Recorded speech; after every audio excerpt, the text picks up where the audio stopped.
Olá, meu nome é Júlia Galvani e hoje entrevistamos o pastor Léo Ranzolin. Esse é o quadro Pioneiros de Luz, um prazer recebê-lo aqui. Obrigada por ter aceito o nosso convite. De nada, o prazer é todo meu. Muito bem, pastor Léo. Primeira pergunta, nos fale o seu nome completo, sua data de nascimento, quem são seus pais e seus irmãos. Meu nome é Léo Santos Ranzolin. Santos de minha mãe, de origem portuguesa, né? Ali em Bom Jesus, Vacaria, muitos portugueses dos Açores. Meu pai, Ranzolin, que nasceu na Itália, os avós nasceram na Itália e se radicaram ali em Caxias do Sul, Antônio Prado. Então, eu nasci em Vacaria no dia 5 de dezembro de 1933. Depois, então, meus pais mudaram para Antônio Prado, onde nasceram meus outros irmãos, Elmo e Enio, na cidade de Antônio Prado. E logo depois, então, de tudo isso, nós mudamos para Lages, Santa Catarina. Tinha uma tia que mudou para Lages, levou um irmão, Armindo Ranzolin, que inclusive trabalhou na Rádio Guaíba, lá em Porto Alegre. A sua filha trabalha na televisão, ali em Porto Alegre. Então, ela chamou meu pai. Então, ali nós residimos em Lages, Santa Catarina, onde minha irmã nasceu, Marlene. E mais tarde, mais ou menos um pouco logo depois da guerra, em 45, nós mudamos para São Paulo.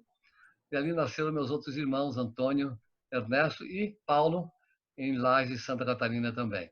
Mas esse é mais ou menos o início da minha vida. Como disse, nasci em Vacaria, sou gaúcha, terra da maçã, viu? Muito bem, pastor. A respeito da sua conversão. O senhor nasceu em um lar adventista? Como que o adventismo chegou até o senhor ou até a sua família? O interessante é que minha mãe é muito católica, né? E cantava até no coral lá, e toda a nossa família é de origem católica. Nós mudamos então para Lages. Diga de passagem, que depois vou contar um pouco mais, ali meus pais iniciaram a nossa igreja adventista ali em Lages, mas aqui está o problema que aconteceu. Meu pai era um caminhoneiro, então ele viajava muito de Porto Alegre para São Paulo, parava em Lages assim, só de passagem. Ele disse então para minha mãe: eu não posso continuar dessa maneira. Ou eu vou morar em Porto Alegre ou eu vou morar em São Paulo. Quase que eu fui escolhido para morar, o que nós fomos morar no Rosário. Havia um seminário lá, né, dos padres.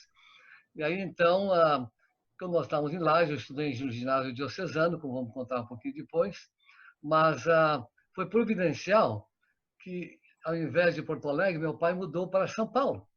E ali, então, nós ficamos de mais ou menos 1945 até 49, 50, e uma senhora, a mãe do pastor Hermano Bassi, entregou uma Bíblia para meu pai. Meu pai tinha isso no corredor de automóveis, ele teve em segundo lugar na corrida do Rio a Porto Alegre. Em 1948, ele participou de uma corrida ali no estado do Rio Grande do Sul, tirou também o segundo lugar. Então, ele recebeu a sua Bíblia, mas olha, eu não quero saber essa Bíblia, né? A irmã Vitória Bassi, que era a mãe do pastor Hermano Bassi, eles eram adventistas, ele era um médico, mas não podia exercer a sua profissão, tinha uma farmácia. Então, ficaram conhecidos, e ela deu essa Bíblia, e vinha toda sexta-feira à noite, ela vinha na nossa casa. Tinha variz, uma senhora velhinha, dando testemunho da sua verdade, da sua mensagem. Quando meu pai recebeu a Bíblia, eu não quero saber desse livro. Ele foi para essa corrida, voltou, e ele estava assim, bem, ganhou um dinheirinho, né? Foi muito bem a corrida, tirou o segundo lugar. E ele começou a ler a Bíblia. Eu nunca me esqueço quando eu estava um dia em jogar bola, e eu gostava muito de ir no cinema, e aí então eu disse assim, eu vi meu pai na cama lendo a Bíblia. Achei aquilo estranho, né? Porque o nosso lar não estava indo muito bem, problemas maritais, e eu vi assim que nosso lar ia ser destroçado, aí ia haver um divórcio, na verdade. Aí meus outros irmãos já tinham nascido ali também. Aí então, quando eu estava com essa bola na mão, assim, Léo, onde é que você vai? Eu vou jogar bola, futebol, e depois eu vou para o cinema. Ele disse assim, eu nunca me esqueço dessas palavras.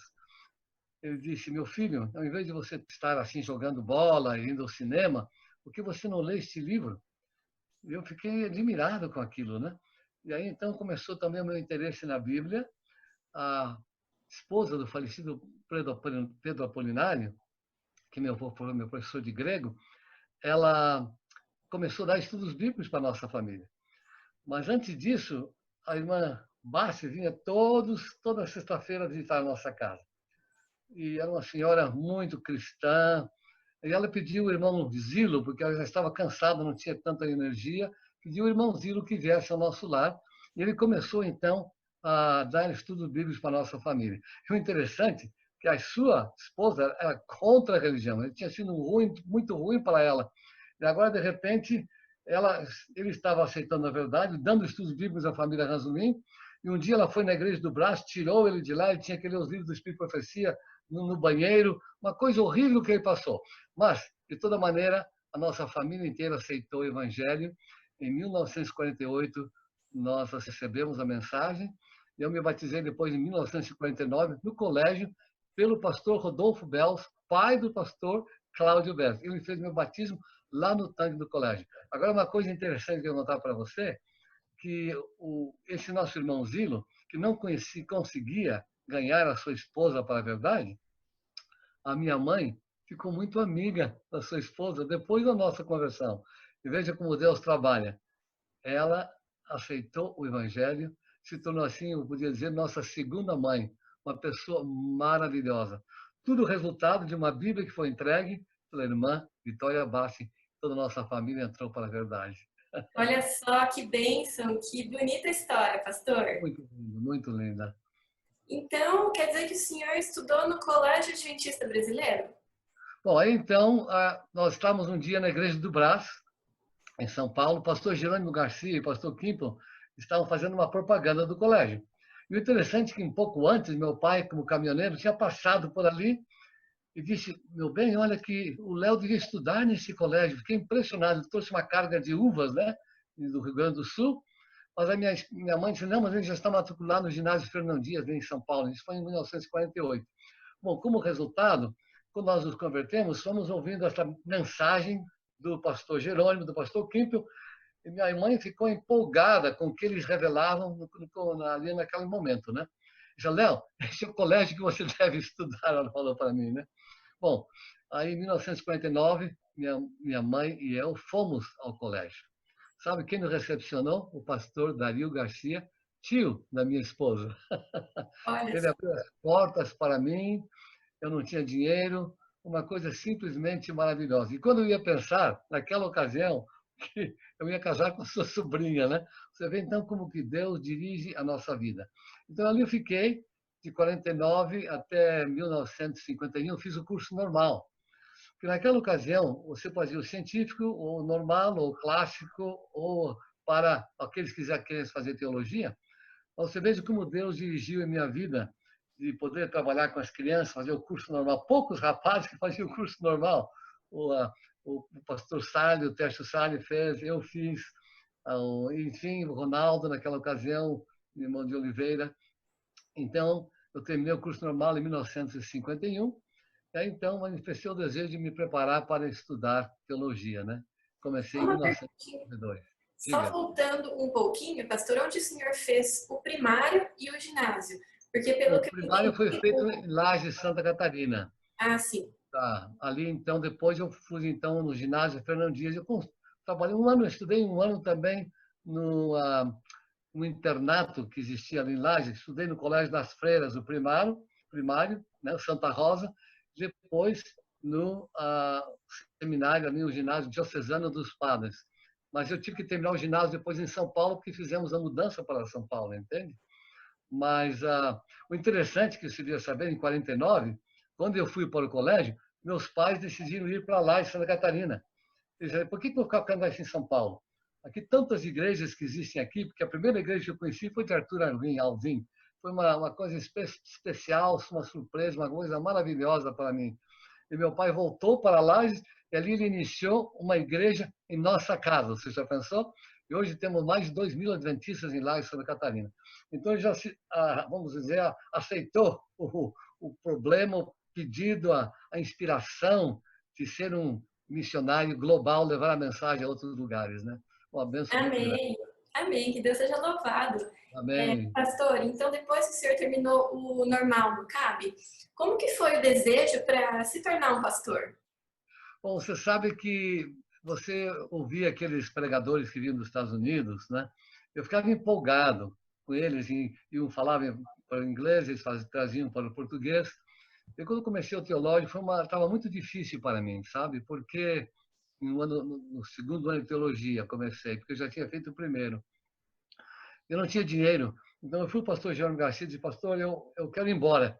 Eu não tenho dinheiro, vou trabalhar com meu pai, vou para a comportagem, eu voltarei. Não, você vai ficar aqui e você vai começar o teológico agora. Você quer trabalhar? Eu falei, quero.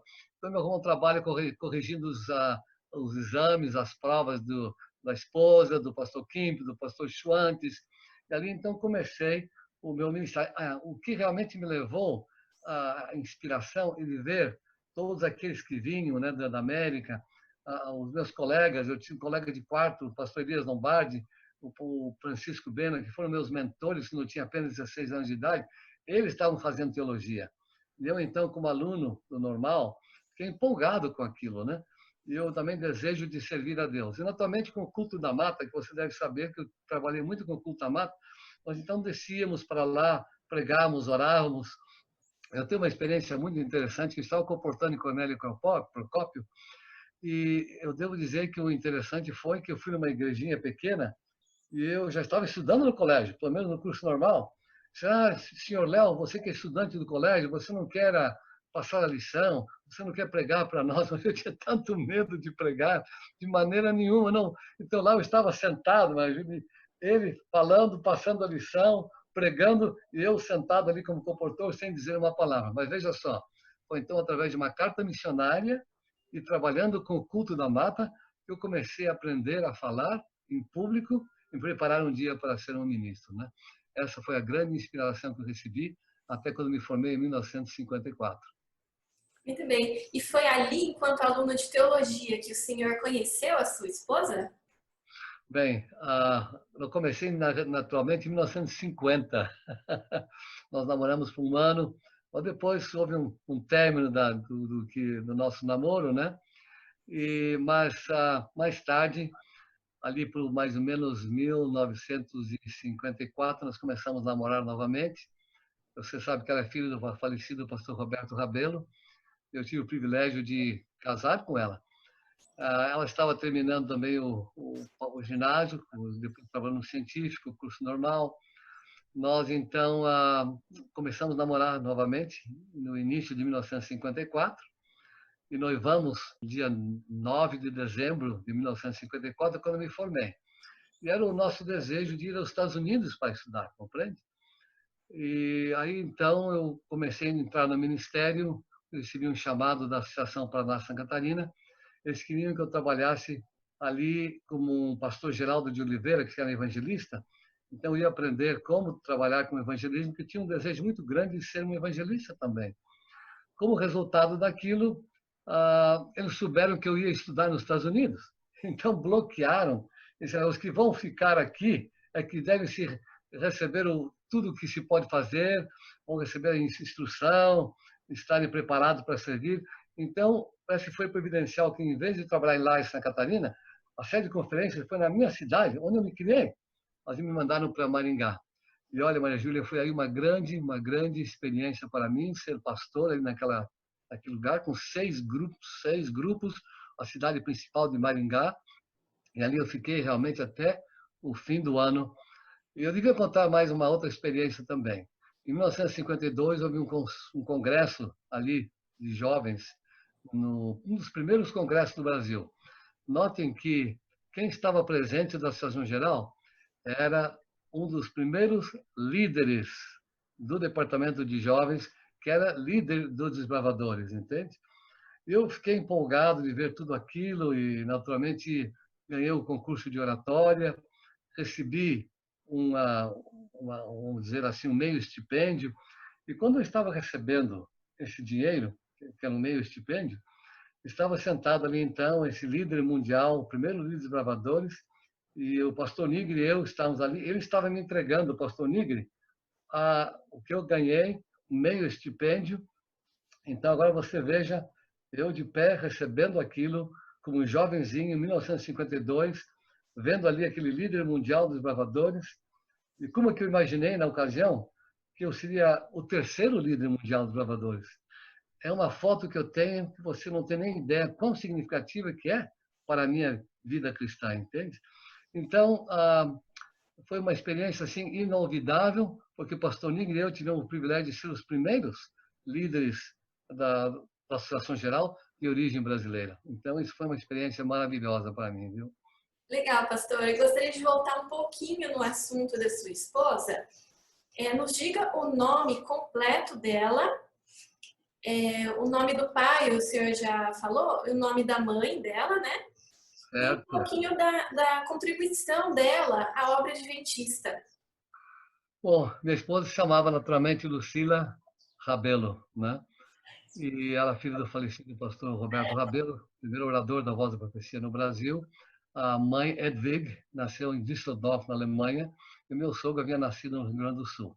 Eles se casaram ali mais ou menos na década de 30 e tiveram 2 filhos, Cláudio Rabelo, que fez nos primeiros quartetos, também ele participou, ele estava no colégio, foi meu colega de quarto, inclusive.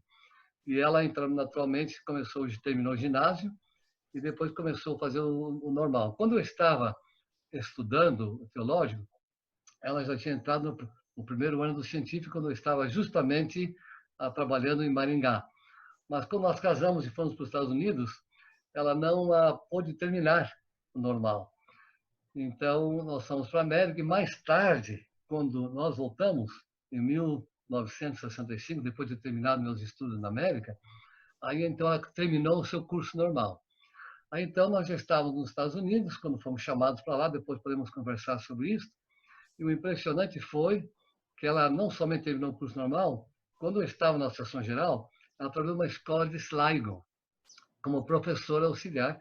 E mais tarde houve uma crise, uma pessoa lá muito rica, que morava ali em Takoma Park, na sede mundial da nossa igreja, tinha uma criança disléxica. Então, patrocinou para minha esposa o estudo para se preparar e ensinar crianças disléxicas. E minha esposa fez um curso e foi uma inspiração. Você não tem ideia, todos aqueles que ela ajudou, que ela sabia não, fluentemente o inglês, eu tinha um sotaque que ela não tinha. Ela aprendeu inglês como criança enquanto meu sogro estudava no Pacific Union College. Então, ela não tinha sotaque nenhum, falava inglês perfeitamente, português perfeitamente, aprendeu um pouco de espanhol também. Então, ela ensinava essas crianças que tinham problemas para ler.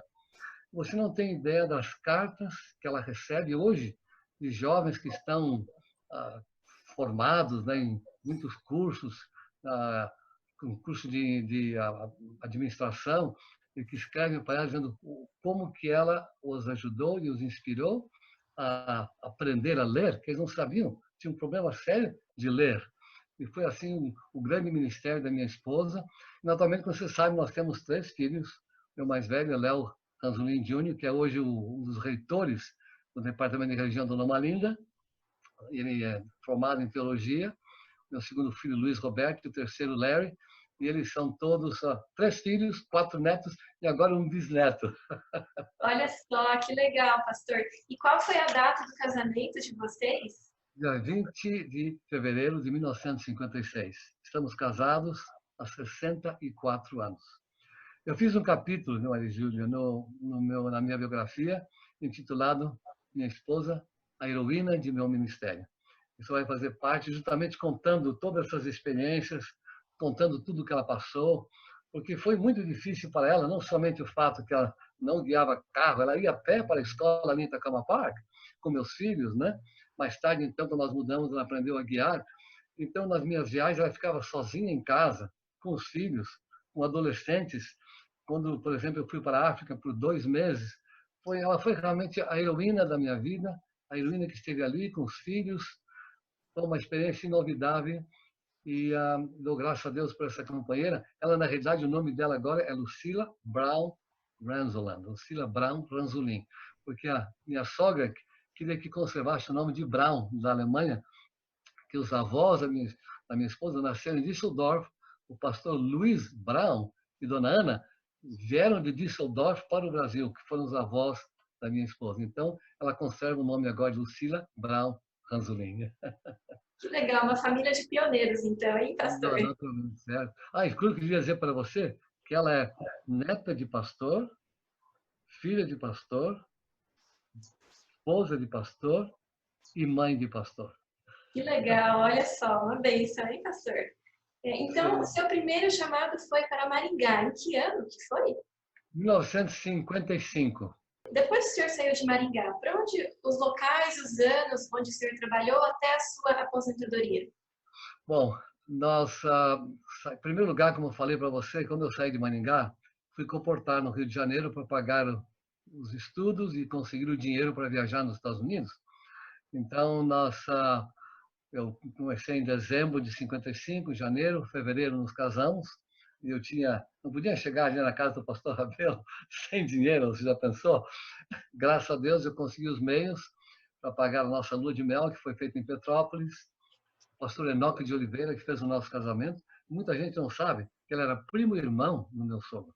Oliveira, os pais eram irmãos, mas não sei por que no tabelião eles erraram. Então, na realidade, meu sogro e o pastor Enoque de Oliveira eram primos irmãos. Ele fez o nosso casamento, fomos para a lua de mel em Petrópolis, daí então nos preparamos para ir para os Estados Unidos. Naquele tempo era difícil conseguir o visto, então levou diversos meses. Eu fiquei trabalhando na Voz da Profecia, corrigindo lições, e finalmente, ali mais ou menos para abril de 1956, nós partimos para a América. Viajando, chegamos em Miami, levava um dia, uma noite inteirinha para você chegar naquele tempo, né? Então, nós chegamos em Miami, meu sogro havia arrumado alguém que nos ajudasse ali, para que estivesse presente, e fomos de ônibus, dia e noite, viajando até Los Angeles. E quando chegamos lá, Walter Rabelo, que era irmão do meu sogro, estava nos esperando. No dia seguinte, eu já consegui um trabalho. Você já pensou como era fácil naquele tempo? Eu trabalhava na lavanderia do nosso hospital de Glendale, e minha esposa na sessão de terapia. E aí surgiu um ponto interessante. Eu precisava aprender a língua. Minha esposa já falava inglês, mas eu não sabia a língua. Eu estava com 22 anos, então eu precisava de pelo menos uns 6 meses para aprender a língua. Aí quiseram me levar para a Guerra da Coreia. Aí eu disse, mas se eu estivesse estudando o curso teológico, não haveria problema nenhum. Assim, imediatamente ingressei no La Sierra, em janeiro de 1957, e comecei o meu curso de teologia. O que acontece naquele tempo é que o meu curso era considerado Junior College. Eu precisava fazer mais um ano para elevar ao nível de BA, que é o BA, né, Bacharel em Artes na América, né? Eu terminei em 1958.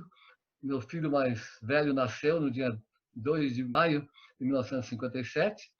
E então, logo depois disso, então, eu comecei a trabalhar na Eastwood Bushing, fazendo buchas, etc. Inclusive, eu tenho aqui uma amostra daquilo que eu fazia naquele tempo, né? Eram buchas assim, desse tipo aqui, trabalhando das 4h30 da tarde até meia-noite e durante o dia estudando. Terminei meu BA em 1958. Agora eu vou dizer uma coisa interessante para você. Eu me formei com a Del Delcar, a cantora da Voz da Profecia. Ela também estava fazendo já por muitos anos o seu curso e, por sorte, por casualidade, ela terminou justamente naquele verão de 58, quando eu me formei. E aí, então, logo depois disso, eu me ter formado, juntamos um dinheirinho para que eu queria fazer o mestrado na velha Potomac University. Naquele tempo, a Potomac era o nosso seminário que estava ali em Tacoma Park, onde estava a sede também da Associação Geral. Então, naquele lugar para Berrien Springs, Michigan, se uniu com Emmanuel Missionary College e também Potomac, e é hoje que nós temos Andrews University. Então, quando eu terminei o meu mestrado ali na Potomac, eu fui então para Andrews em 1960. Foi a primeira turma do Bacharel de Divindade, que eu chamava naquele DVD, hoje é Master of Divinity. Foi a primeira turma que se formou em 1962. Agora, o que aconteceu, que é uma coisa impressionante, a dona Mitchell, a senhora Mitchell, que era, na realidade, naquele tempo, que cuidava da biblioteca, disse, Léo, se você empacotar todos os livros do seminário, eu vou te arrumar um trabalho para você lá na Endos. E assim foi que eu fiz, empacotei o verão inteiro todos os livros da biblioteca, quando cheguei lá já tinha um trabalho. Trabalhava no hospital, em Niles, estudava durante o dia. Foram anos memoráveis até que eu me formei em 1962, e fazendo o que eu mencionei para você. Aí eu voltei, eu saí do colégio porque eu não tinha dinheiro para voltar para o Brasil. Meu segundo filho nasceu lá em Michigan, Luiz Roberto. Mais tarde, meu outro filho nasceu, Larry Nelson, nasceu na Califórnia. Eu voltei para a Califórnia para pagar os meus estudos, porque eu não tinha nem dinheiro para sair do seminário. Meu irmão me enviou $200, eu voltei para a Califórnia, e ali então fiquei esperando o chamado, né? Vinha o chamado do Brasil, pastor, quando é que o senhor vem? Nós estamos esperando aqui, né? Então diziam que eu ia ser professor, ou que ia cuidar da igreja de Londrina, a igreja de Ponta Grossa, não importa. Bom, falando uma longa história curta, né? Nós saímos então dos Estados Unidos em 1965 e guiamos nosso carro até Nova Orleans, um dos furacões terríveis que estavam lá. E eu tinha apenas um engradado com nossas roupas, aquilo que nós tínhamos. E dali então nós partimos de navio por um mês, com meus 3 filhos, minha esposa e eu, até chegarmos então no Rio de Janeiro. Você não tem ideia, a alegria depois de 9 anos, ver a Baía da Guanabara, porque ninguém pensava que eu ia voltar para o Brasil. Léo nunca mais vai voltar. Inclusive, eu recebi chamado para ser pastor em New Bedford. Precisava de um pastor bilíngue para a igreja portuguesa. Então, os jovens falavam inglês, os outros mais idosos, português, inglês e português. Eu disse, olha, o meu desejo, eu fiz um compromisso com o meu país, com a minha terra, eu vou voltar para o Brasil. E eu voltei. Então, em 1965, eu voltei para o Brasil. Agora, uma coisa interessante que eu quero contar para você. Antes de sair, eles que me chamaram para ser departamental de jovens e temperança lá na Associação Paraná Santa Catarina. Eles queriam bloquear a minha vida aos Estados Unidos. Então, eu disse, não, mas o pastor Dario Garcia, meu sogro, pastor Rabelo, me aconselharam, Léo, vai para os Estados Unidos. Então, aquela Bienal, agora, em 1956, note, nós agora vamos para 1966, 10 anos mais tarde, a mesma Bienal. Então, eu cheguei no Brasil, ali estava a Bienal que foi realizada em Londrina. Os irmãos estavam contentes, pastor Léo, você vai ser o nosso pastor. Aí diziam que eu ia para Ponta Grossa. Eu queria ser professor de teologia.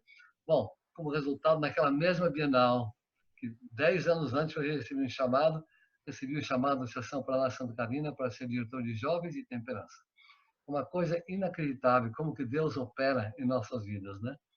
E ali eu fiquei de 66, 5, 6 a 7. Mais tarde me chamaram novamente para a União Sul Brasileira, como diretor de jovens. E nós fomos ao Congresso em 1969, o Congresso Mundial de Zurique. Então eu tive a oportunidade de levar uma caravana. Fizemos ali Dr. Wilson Rossi e eu, fizemos 4 ônibus andando por toda a Europa. Foi minha primeira visita à Europa. 4 ônibus passando por um mês por todas aquelas terras, por todos aqueles lugares maravilhosos, até o Congresso Mundial. Isso foi o primeiro e o último congresso realizado em Zurique. Bom, aí voltei para o Brasil, continuando o meu ministério com jovens, e um ano mais tarde, o Dr. Wilson Rossi quis fazer novamente uma caravana de irmãos que quisessem assistir à Associação Geral, uma Assembleia da Associação Geral, que foi realizada em Atlantic City. Bom, ele pediu que eu fosse como tradutor. Me pagou minha passagem, né? Então eu fui para ir não somente aos Estados Unidos, Washington D.C., Nova York, Atlantic City, e depois ia ao Japão também. Tudo por conta desse grupo, me pagava uma passagem, tudo. O fato que eu estava lá em Atlantic City, então me fizeram como delegado classe C. Então o pastor Oswaldo Azevedo disse assim, Léo, sendo que você é o único que fala inglês aqui, a União Sul-Brasileira, parece que 5 ou 6 só que podiam participar da comissão de nomeações. Então, ali eu fiquei traduzindo e vendo pela primeira vez algo impressionante, como funciona a Associação Geral, como eram feitas as eleições, na verdade. Primeiro foi o pastor Nigri. Então, disseram que ele não fala muito bem inglês, aí meu irmão levantou, não, mas eu vi ele falar lá no Japão, ele fala muito bem inglês. E um irmão que se levantou da Intramed disse assim, vocês vêm à nossa terra, vocês não sabem a nossa língua também? Foi uma coisa, eu escutando tudo isso, resultado, ele foi eleito um dos vice-presidentes da Associação Geral. Nós ficamos empolgados com aquilo. Aí vem, então, o departamento de jovens. O pastor Hancock, naquela ocasião, havia um drama muito sério, um problema muito sério dos afro-americanos, que eles queriam um representante dos afro-americanos, africanos-americanos, que participassem nos departamentos. Então, especialmente o departamento de jovens, aquela crise da década de 60, eles queriam colocar pessoas mais jovens. O pastor Roberto Pearson queria internacionalizar a igreja também. Então, como resultado, ele chamaram o pastor George Brown, e eu estava ali traduzindo, vendo tudo, né? E um pastor Charles Griffin, que ele tinha sido missionário no Brasil, eu conhecia muito bem, um americano, ele levantou e disse: olha, eu quero nomear o pastor Léo Ranzolino. Eu disse: você está louco? Por favor, eu era diretor de jovens da União Sul Brasileira. E aí meu nome apareceu. E olha, para minha surpresa, viu? Eu saí em segundo lugar. O pastor George Brown foi eleito. Bom, aí eles disseram assim: olha, Léo, agora você pode contar para os teus netos, o teu nome apareceu lá. Vocês são de morte, né? Bom, a maior surpresa, quando foi no dia seguinte, disseram que o pastor Brown não tinha aceito o chamado. Aí meu nome despontou de novo, puseram outros nomes, e aí o pastor Hancock, que eu falava inglês, falava português, e que alguém que trabalhasse com os grupos étnicos da América. Bom, como resultado, eu fui eleito pelo diretor associado de jovens com responsabilidade com os bravadores, acampamentos e grupos étnicos. Essa foi, então, a história de como eu cheguei até lá. E algo assim que você é difícil entender como Deus dirige as nossas vidas. Nunca realmente eu esperava o que aconteceu, né? Muito bem. Pastor, e depois dali, foi ali que o senhor se aposentou? Quantos anos o senhor ficou nessa função? Bem, olha, eu tenho um recorde, graças a Deus, que eu fiquei 33 anos na Associação Geral. Eu fui eleito e reeleito 8 vezes. Então, em 1970 a 80, eu fiquei como líder mundial dos bravadores e acampamentos e grupos étnicos. Devo dizer que depois, ali para mais ou menos 73, 74, melhorou muito a situação lá, eles aceitaram mais os líderes, né? Os líderes mais jovens que o pastor queria fazer. E aí, em 1980 veio, então, a nossa Associação Geral, que foi pela primeira vez em Dallas, mas não foi no mês de junho, julho, foi em abril, mas não estou enganado. Então, ali, a maior surpresa minha, que me elegeram como diretor mundial dos jovens. A gente tive que organizar uma equipe, né? Nós tínhamos uma excelente equipe, e eu fui diretor mundial de 80 a 85, com diversos associados. Nós tínhamos uma equipe de 17 pessoas na sede, que naquele tempo estava no prédio norte. A Associação Geral, naquele tempo, ainda estava em Tacoma Park.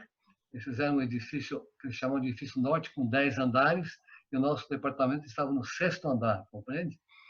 E ali, então, nós ficamos até 1985, quando houve a Associação Geral de Nova Orleans. E aí houve um processo que foi iniciado pelo pastor Wilson e um dos vice-presidentes, para ter o que eles chamavam de ministério, um departamento de ministérios da igreja, Church Ministries Department chamavam. Então, o pensamento deles, eu ajudei a fazer tudo aquilo, organizar, mas eu fiquei muito triste porque nós íamos perder a nossa identidade como Departamento Mundial dos Jovens. Então, em 85, me elegeram como diretor associado do Departamento de Ministérios da Igreja. Então, era a Escola Sabatina, atividades leigas, família, jovens, mordomia, eram 5 departamentos. E chamaram o pastor Delmo Holbrook para ser o diretor, e eu era um dos diretores associados. Logo em seguida, então, veio em outubro o concílio anual. Você sabe que todo ano nós temos um concílio anual, e eu tive o privilégio de traduzir por 10 anos nesses concílios ultimamente, e nesse concílio anual me pediram que eu fosse associado, diretor associado da secretaria. A secretaria, depois da presidência, vem a secretaria e vem a tesouraria. A secretaria que cuida de todas as praxes da igreja, os chamados, entende? E há um secretário para cada divisão, ou certas divisões do mundo. Então, eu fui chamado para ser o secretário para a América Latina. Então, o meu trabalho era sair atrás de obreiros, pastores, líderes, para os nossos colégios, médicos para os nossos hospitais, dentistas, de toda a Interamérica até a América do Sul. Naquele tempo ainda existem muitos missionários que hoje nós não temos tantos, porque os brasileiros estão agora, eles também servindo como missionários. E então, uma das razões que me chamaram, porque disseram: pastor Léo, sendo que você trabalhou com jovens, nós queremos que você vá às universidades, aos colégios, entusiasmando, inspirando os jovens para que sirvam o Senhor no campo missionário. Então, foi uma experiência muito gratificante, E o interessante é que eu, na realidade, dirigi mais semanas de oração quando estava na secretaria e quando estava trabalhando com jovens. E foi para mim uma inspiração de ver a dedicação dos missionários. Eu lembro uma vez lá em Lima, 30 missionários ali reunidos, missionários que deram as suas vidas por nós, né?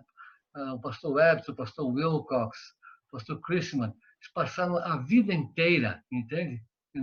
Isso me inspirou muito também para vir para a América, porque, na realidade, depois, quando trabalhava na secretaria, eles estavam mais preocupados, o que tem, tem isso, tem aquilo, como é que é, quando ficavam 4, 5 anos, não é como naquele tempo que eles dedicavam a vida inteira, missionários que dedicaram suas vidas aos países onde eles trabalharam, como verdadeiros missionários inspirados por Deus, pastor Nelson, Christian, todos eles que eu mencionei, mas ele foi uma grande inspiração. E aí, naturalmente, quando chegamos em 1990, a nossa Associação Geral de Indianópolis, que foi a ser uma das melhores que eu conheci até hoje, era para ser novamente em Indianópolis, mas devido agora ao vírus, eles tiveram que cancelar. E eu não sei, na realidade, se poderão realizar em maio do ano que vem, né? Mas ali a maior surpresa, em 1990, que me pediram que fosse também um dos vice-presidentes, né? E então, na ocasião, o pastor Falkenberg foi eleito. Eu fiquei ali de 1990 até 2003. Mais ou menos 13 anos. 33 anos no total que eu trabalhei na Associação Geral, mais 13 ali. Então, o que acontece com vice-presidentes é o seguinte: o presidente da Associação Geral, ele delega a nós responsabilidades. Eu tinha 3 departamentos: liberdade religiosa, jovens e saúde. Então, eles não se dirigem ao presidente. Se eles têm algum problema, eles se dirigem ao vice-presidente. Então, se eu não posso resolver o problema, eu vou e converso com o presidente para ser aconselhado o que eu devo fazer, né? Então, tudo que tem que ver com aquele departamento, e eles vinham a mim também. Além disso, eu tinha a ADRA por um tempo e também depois Christian Record Services, que é a nossa instituição para os cegos. A ADRA eu fiquei 2, 3 anos, mas precisava ser uma pessoa que era americana, um líder que tinha da nacionalidade americana, e naquela ocasião não era. Então, eu tive o privilégio de ficar, você não sabe até quando, a última mesa da nossa instituição para os cegos, que foi agora, há poucos dias atrás, eles me homenagearam, que eu fiquei 30 anos como participante dessa mesa e 13 como presidente da mesa, de 1990 até 2003. E outro detalhe interessante, quando eu estava trabalhando com jovens bravadores, de 70, 80, eu trabalhava muito com as instituições dos cegos, porque eles fazem acampamentos para os cegos. E se você quer ver uma coisa maravilhosa, é justamente o que os cegos fazem no acampamento. Eles nadam, eles andam a cavalo, participam de todas as atividades. É uma instituição que está em minha vida e em meu coração. Então, na realidade, eu estive afinado assim com eles por mais de 40 anos, praticamente. Mas, como membro da mesa, e como presidente da mesa, 30 anos. Eu acabei justamente de renunciar isso agora há poucos dias atrás, e no dia 1º de novembro eles vão eleger a nova liderança, a nova mesa, sabe? E isso será feito, então, não sei quando, provavelmente no Conselho Anual do ano que vem, mas um detalhe interessante é que essa organização, quando eu comecei, ela fazia parte da Associação Geral. Agora ela faz parte da divisão norte-americana. Aí eu me aposentei em 2003 e desde então continuo como trabalhei como presidente da mesa de IDGO no Brasil, né, que você deve saber aí em São Paulo, IDGO, e levar missionários à Janela 1040. Sou membro também do Gospel Treat, que é o original. Eles têm 2.000 obreiros nacionais que estão na Janela 1040. É a mesma coisa, IDGO está fazendo um país lá na África, de origem portuguesa. Agora, devido ao vírus, estão trabalhando mais com projetos locais. Então, é Gospel Treat USA, Estados Unidos, Gospel Treat Canadá e Gospel Treat Brasil, que o Brasil chama-se IDGO. Eu, então, sou assim um membro da comissão, como que aquele que é o representante na comissão do IDGO para a comissão da divisão norte-americana que está em College Place, Washington. Então, eu tenho estado ocupado, né, pregando aqui ali bastante, sou um dos anciãos da minha igreja, e assim, graças a Deus, estamos aqui trabalhando para que Deus nos prepare para o grande dia da sua vinda.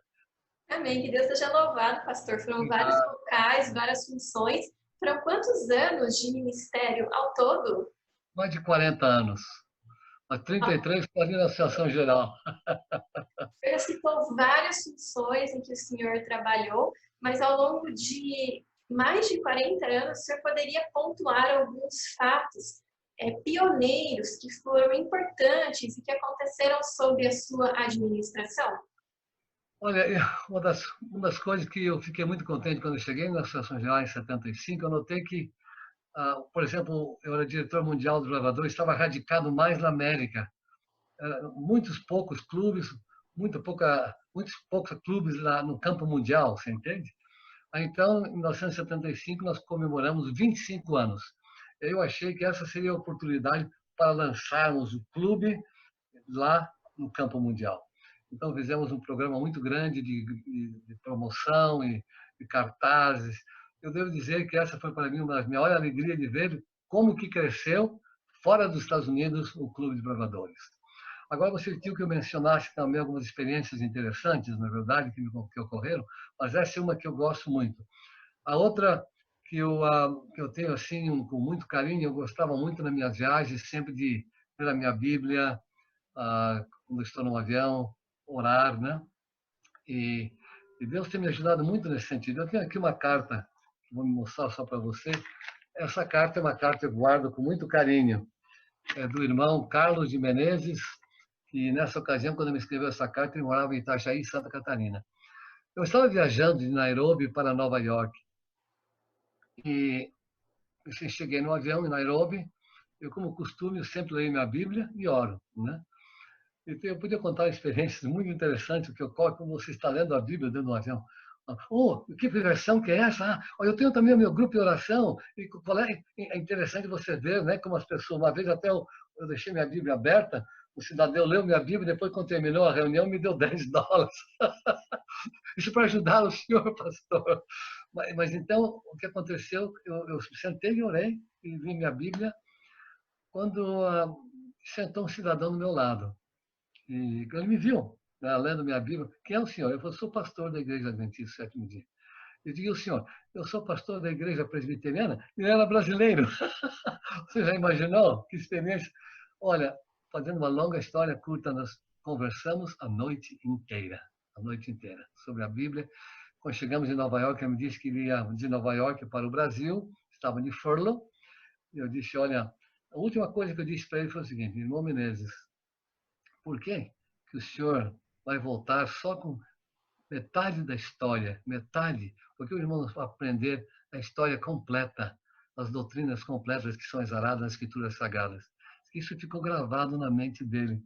Ele voltou para o Brasil. Veja só o contato que ele fez com o pastor Jusino Campos, que é justamente o pai da esposa do primo da Lucila, o Rubem Garcia. Então, bom, ele se converteu. Eu tenho aqui a carta que ele me escreveu, dizendo que foi aquele contato com o senhor, pastor Léo, que me levou a aceitar a Bíblia, a estudar mais a Bíblia, conhecer o Adventismo. Ele, quando me escreveu essa carta, estava em Itajaí e eu estava pregando uma das reuniões grandes que nós tivemos de celebração da nossa obra no Brasil, ali em Brusque, em Santa Catarina, e Gaspar Alto. Ele chegou e disse, pastor, o senhor lembra de mim? Não, não lembro. Quando ele falou Nairobi a Nova York, eu já sei que é. Pastor, eu não podia ser pastor mais, porque eu já estava de certa idade. Mas eu quero que você saiba que eu sou um membro fiel, um ancião da minha igreja em Itajaí, Santa Catarina. Essa carta eu guardo com muito carinho para você ver como que Deus dirige as nossas vidas, um contato que você faz com uma pessoa, o que pode acontecer também, não é verdade? É verdade, amém. Maravilhosa do meu ministério em Manaziais. E a outra, se permite contar uma outra, eu Pode estava falar. sobre a oração. Eu fiz uma palestra agora para o grupo da Mata, um sermão sobre a oração, né? O exemplo de Jesus, a oração padrão que nós temos, o Pai Nosso, e naturalmente, como diz a Bíblia, nós devemos orar sem cessar. Então, nós temos que orar mais porque somos frágeis, somos fracos e necessitamos do poder que nos dá para podermos vencer em nossa terra. Então, a oração é parte principal desde aquele tempo do culto da mata em minha vida, né? Então, eu estava com o pastor Brown, primeira viagem que eu fiz depois como diretor mundial dos bravadores foi com ele. Eu dizia para ele, mas você então rejeitou o chamado e eu fui aceito, né? Ele depois, mais tarde, também foi chamado para ser presidente da Associação Geral e também não aceitou. Então, eles moram em Miami, é um muito grande amigo meu. Nós estamos viajando juntos, minha primeira viagem pela Interamérica foi com ele. Então, quando nós estávamos na Colômbia, depois de um congresso de jovens, nós anunciamos um problema de viagem, eu fiquei completamente afônico, eu não conseguia falar. Minha garganta, não sei o que aconteceu. Aquele frio, a noite inteira ali no aeroporto de Bogotá, e nós íamos para a ilha de Antígua. E nesta ilha eu era para falar os líderes bravadores. Bom, eu pensei, como é que eu vou fazer? Eu disse, como é que eu faço? Você tem que falar, você é um homem da Associação Geral. Não, você tem que falar. Mas, então, eu pensei que ia falar para uns 20, 30 líderes. Né? Não, pastor, você vai falar para 800 pessoas aqui na ilha que vão estar aqui hoje à noite para ouvi-lo. Como é que eu faço? Você não sabe, Maris, como que eu orei a Deus e pedi que ele abençoasse.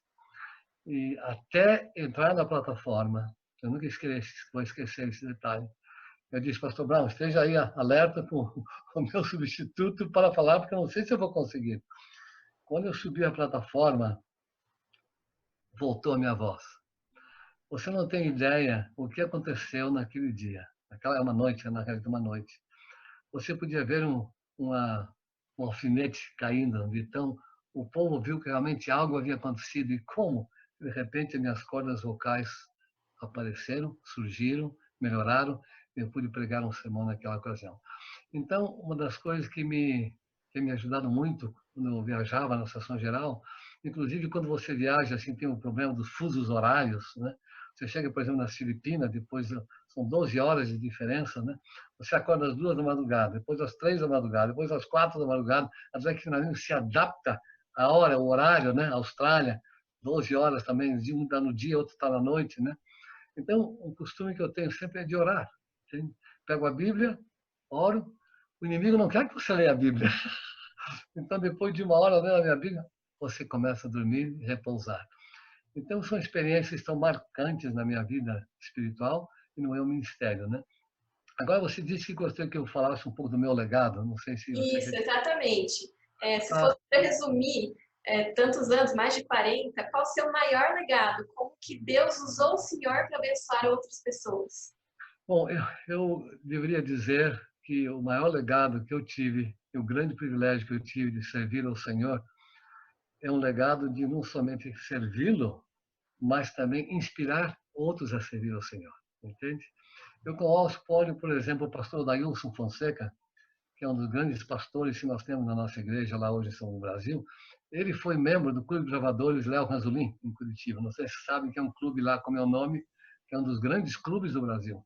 Então, esse clube, essa experiência, ajudou esse jovem, o Dailson, que hoje é um dos grandes pregadores que nós temos. Então, para mim, o maior legado que eu sinto, não somente ter o privilégio de servir a Deus, mas de inspirar os jovens bravadores a dedicarem as suas vidas ao Senhor. E veja o resultado. Quantos deles hoje que são pastores, líderes de igreja, quando eu estava na Associação Geral, a última que eu estive, que foi em, deixa eu ver, Atlanta e Santo Antônio, a última que eu participei, eu traduzi, todos esses anos eu tenho traduzido para os portugueses, brasileiros, na Angola e Moçambique, tanto no Concílio Anual como esse, foi a minha última tradução. Eu encontrava pastores, encontrava presidente de associação, presidente de campo, pastor, eu lembro daquele camponinho. Então, essa para mim foi a maior inspiração de ver que esses jovens que eu trabalhei, que eram juvenis, eram jovens, hoje são líderes da igreja. Esse é um dos maiores legados. E você me perguntou também o nome de uma pessoa, né? Membros, E pessoas que uma participam. pessoa que o ajudou, que foi um conselheiro, um mentor, alguém que o ajudou a passar por um momento difícil ou aprender alguma coisa no seu ministério. Bem, como eu disse a você, eu diria que o primeiro foi o pastor Dário Garcia, porque ele abriu as portas para eu estudar no colégio. Tio da minha esposa, e ele é falecido, naturalmente, trabalhou na divisão sul-americana. O pastor Kimpel, o pastor Jerônimo Garcia, o pastor Schwantes, mesmo quando eu estava na vice-presidência nos Estados Unidos, o pastor Schwantes vinha com muita frequência falar comigo e conversávamos. E ele que me ter a oportunidade de ser um dos primeiros líderes da Liga dos Jovens, que hoje é JA. Naquele tempo só dava aos quarta-missas de teologia. Eu estava no meu segundo ano, ele me deu o privilégio de ser diretor da Liga, diretor dos MVs, diretor do JA. E aquilo foi o que me inspirou a ser um dia um líder mundial dos jovens. Então, eu devo muito a eles. Eu queria mencionar para você que eu tenho aqui a foto de todos os líderes, né? Aquele que eu mencionei para você, o primeiro é o pastor Léo Skinner, está aqui a foto dele. Então, os três primeiros, pastor Léo Skinner, pastor Hancock, eu tive o privilégio de ser o terceiro. Então, eu tinha que mencionar uma outra pessoa, seria o pastor John Hancock. Não somente ele foi meu primeiro chefe quando eu estive nos Estados Unidos, na situação geral, mas ele foi um homem que me inspirou a servir a Deus, servir a igreja. Ele cantava, ele fazia todas as nossas especialidades, era um desenhista, era um cantor, tocava acordeon. Então, são pessoas que marcam a sua vida, na verdade. E colegas meus, através dos anos, eu podia mencionar uma dezena deles que me inspiraram também. Mas esses são os que eu queria já mencionar para você, né? Pastor, o senhor trabalhou em várias áreas administrativas, então, da igreja. Imagino que foi um trabalho estressante, talvez, desgastante. Quanto ao cuidado da saúde, como é que foi? O senhor tem algum testemunho, conselho a deixar sobre a importância desse assunto para os obreiros? Antes de mencionar isso, porque você mencionou o trabalho, né? Você sabe que a coisa mais difícil que existiu naquele tempo eram as viagens longas que nós tínhamos, entende? Você tem que estar em boa forma, porque antigamente os pastores me contavam, eles viajavam por 6 meses de navio, né? E chegavam, podiam preparar os sermões, tudo. Mas hoje em dia, você sai, você chega no seu destino, você já começa pregando. Já estão te esperando por uma semana de oração, entende? Estão te esperando para falar aos líderes. Congresso no fim de semana. Eu fui à África, por exemplo, por 2 meses. Talvez foi o mais difícil para minha esposa. Não existia naquele tempo, chamar pelo telefone era uma fortuna. Eu só mandava um telegrama, o pastor Léo chegou nesta união tal, tal, assim, né? Eu escrevia para ela, ela escrevia para mim, eu recebia as cartas que ela mandava para mim, mas ela não recebia as minhas.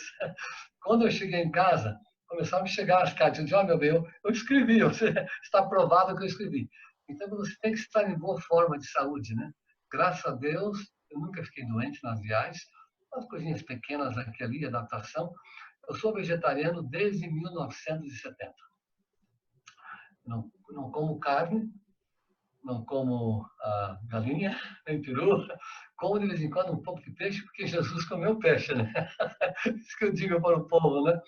Mas então, a última vez, eu acho que eu estava na Tchecoslováquia, no tempo do comunismo, que é outra história maravilhosa de visitar esses países nos dias dos comunistas, acho que foi a última vez que eu comi um pedacinho de carne, porque eles não tinham outra coisa, fizeram um ensopado que eles chamam de goulash, então tinha batata e carne.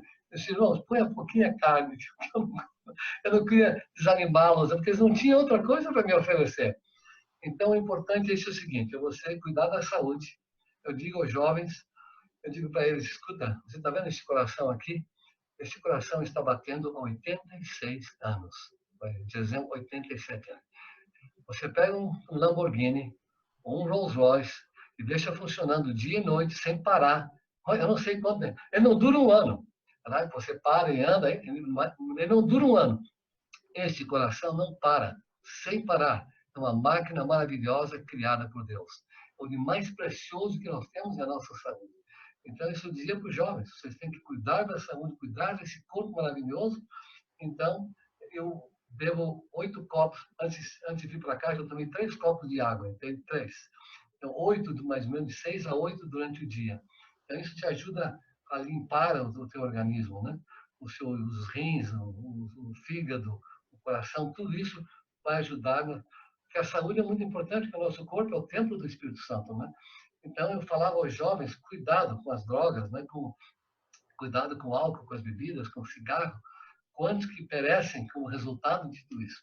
Então, nossa saúde é importante, nós damos graças a Deus, que é a irmã White, né? Graças a Deus, agora que eu soube que não houve nada que aconteceu lá em Elms Rey, não sei se você soube que houve um fogo tremendo, e nada aconteceu, é Elms Rey, a casa onde a irmã White nasceu. Ela foi a pioneira, ela foi que nos ajuda, através dos seus ensinos, a vivermos uma vida melhor aqui nessa terra. Então, essa sempre foi a minha mensagem para eles. e cuidarem desta máquina maravilhosa que nós temos, que é o nosso corpo, não é verdade? É verdade. Pastor, já caminhando para o final, qual o seu verso favorito da Bíblia e por quê? E depois disso, suas palavras finais aos ouvintes. Bom, em primeiro lugar, eu gosto muito de Filipenses 4:13. Eu tenho 30 sermões, inglês, português e espanhol, sobre o livro de Filipenses. Alegria em Cristo. Paulo escreveu esse livro do calabouço, ele estava na cadeia. Eu estive lá no lugar onde ele escreveu esse livro. Então, para mim, eu acho muito bonito os meus sermões, todos baseados em semana de oração que eu tenho feito, alegria em Cristo. Então, esse Filipenses 4:13. Posso todas as coisas naquele que me fortalece. E outra aqui é de Gálatas 2:20. Já estou crucificado com Cristo, vivo não mais eu, mas Cristo vive em mim. É vida que vive na carne, viva na fé do Filho de Deus, o qual me amou e se entregou a si mesmo por mim. Esses estão na minha Bíblia, marcados. Gálatas 2:20 e Filipenses 4:13. Pastor, suas palavras finais que o senhor gostaria de deixar para quem for assistir esse vídeo. Bem, você sabe que em 1970 nós tivemos o privilégio de dirigir o primeiro congresso, na realidade foi o segundo congresso, porque o primeiro congresso foi em Quitandinha, em 1956, na divisão sul-americana. Eu não estava presente porque fui aos Estados Unidos para estudar. Mas em 1970, pastor Cláudio Belz e eu e pastor Siqueira tivemos o privilégio de fazer o segundo congresso mundial na cidade de Curitiba, onde nasceu minha esposa, onde eu comecei meu ministério, a cidade de Sorriso, né? Sorriso. Então, ali eu escrevi qual era o tema. Nós resolvemos usar o tema de Maranata, porque o pastor Siqueira estava lá em Montevidéu, então o pastor Cláudio e eu tivemos que organizar tudo, né? Então, eu escrevi o pastor Rupert, disse, nós queremos, para esse nosso tema de Maranata, um hino que seja baseado em 4 palavras: to love, to announce, to hasten, and to wait for the second coming. De amar, anunciar, apressar e aguardar a volta de Cristo. Ele escreveu, mandou isso em inglês para nós. O título desse você deve ver no livro dos jovens, de música dos jovens, no Inário dos Jovens. O título é Maranata. A irmã Ruth Guimarães traduziu essas palavras que ele mandou, do pastor Rupert, que ele mandou, de amar, anunciar, apressar e aguardar a volta de Cristo. Essa tem sido a minha mensagem para os jovens e para os nossos irmãos.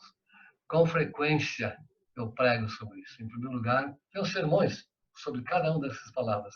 Então, a primeira é amar. Então, Paulo diz que, na uma das suas epístolas, que Jesus vai voltar para aqueles que amam a sua vida. Então, essa era a base. Aqueles que têm amor, né? Estão esperando com amor a sua vida. Em segundo lugar, nós devemos anunciar. É o segundo A de Maranata. Nós estamos vivendo nos últimos dias tumultuosos, nunca vimos coisas iguais como estamos vendo hoje. Temos que anunciar. Há mais de 12 países ainda não temos presença adventista. Eu podia contar para você a minha experiência em Mauritânia, onde não existe uma adventista. O único lugar do mundo em que eu estive onde eu encontro uma pessoa que é membro da sua igreja. Um choque tremendo de ver aquilo lá. Então, nós temos que anunciar. Temos muito que realizar ainda. Em terceiro, nós temos que apressar. Então, você vê o que aconteceu ali no Jordão, né? Eles estavam ali, tinham que atravessar, e a Bíblia diz que se apressaram e passaram. Então, nós temos que apressar a nossa vinda, a vinda de Jesus, a nossa ida para a Terra Celestial, temos que apressá-la através da nossa vida, do nosso ministério, de nossas palavras, dos nossos contatos com as pessoas. Bom, depois de tudo isso, o último A é aguardar. Depois que você anuncia, você ama, anuncia e apressa, nós temos que aguardar. Eu tive uma experiência interessante em uma das ilhas do Pacífico que eu nunca me esquecerei. Esse pastor, até tem um acampamento lá, numa das ilhas de Papua Nova Guiné, que tem o meu nome, acampamento Léo Ranzolin. A hora que você quiser ir lá, não cobro nada, é de graça, viu? Mas então, numa dessas ilhas, eles então se levantam de manhã, olham para o céu e dizem, Senhor, será que é hoje o dia da tua vinda? Então, eu tenho dito, irmãos, o que nós fazemos de manhã? Abrimos nossas janelas, olhamos, quando será o dia da tua vinda? Nós devemos estar realmente ansiosos. Quando eu trabalhei no meu ministério, em 55, por um ano, solteiro, quer dizer, eu estava noivo da minha esposa, nós tínhamos 200 cartas que nós escrevemos, ela e eu. Isso daí é uma novela fabulosa, viu? Então, nós numerávamos as cartas. E ainda agora há pouco tempo eu vi todas essas cartas com a minha esposa. Bom, esse é outro capítulo. Então, o que aconteceu naquele ano que eu estava separado dela, que nós nos amávamos tanto, então eu quero encurtar. Eu olhava assim no calendário, mais um dia que passou, mais um dia que passou, né? Até que estivéssemos com ela, nós casássemos indo para os Estados Unidos. Assim também, nós, agora que estamos aguardando, devemos diminuir, tentar diminuir esse espaço que nos separa com nosso Senhor e Salvador Jesus Cristo. Porque queremos vê-lo logo em seguida em glória e majestade. Amém. Pastor Léo Rosalim, foi um privilégio, um prazer conversar com o senhor nessa manhã. Muito obrigada por ter disposto o seu tempo para nos conceder essa entrevista. Que Deus seja louvado pela sua vida, pela maneira como Ele atuou na vida do senhor e através do senhor para abençoar muitas outras pessoas. Muito obrigada, pastor. Eu quero fazer uma oração com você para terminar. E quero dizer que o privilégio tem sido meu. Me considero um grande privilégio ter servido a Deus e dedicar a minha vida a Ele. Oremos. Que Deus e Pai que habita nas alturas dos céus, que alegria estarmos mais uma vez em Tua santa e augusta presença. Não temos palavras para expressar a nossa gratidão de tudo que Tu nos prodigaliza a cada momento de nossa existência. E sabemos que somos Teus filhos, que mesmo nas horas tristes, vicissitudes e dramas desta vida, temos alguém que podemos confiar que está ao nosso lado, preparando-nos para o grande dia da sua vida. Senhor, nunca vimos algo igual como estamos vendo agora na história deste mundo. Podemos ver que os ventos estão sendo soltos, que o que está acontecendo realmente revela a cada um de nós que devemos estar preparados para o grande dia da tua vida. Assim, queres impressionar os líderes, queres impressionar o teu povo, que nós sejamos os elos de ligação contigo e com as pessoas que não te conhecem, para que possam receber-te um dia em glória e majestade. Que Deus nos guarde, abençoa a NASP, os 3 campos, todos aqueles que participam, os professores, alunos, que seja realmente uma instituição que prepare novos líderes para a tua vinda. É o que pedimos e agradecemos em nome de Jesus. Amém.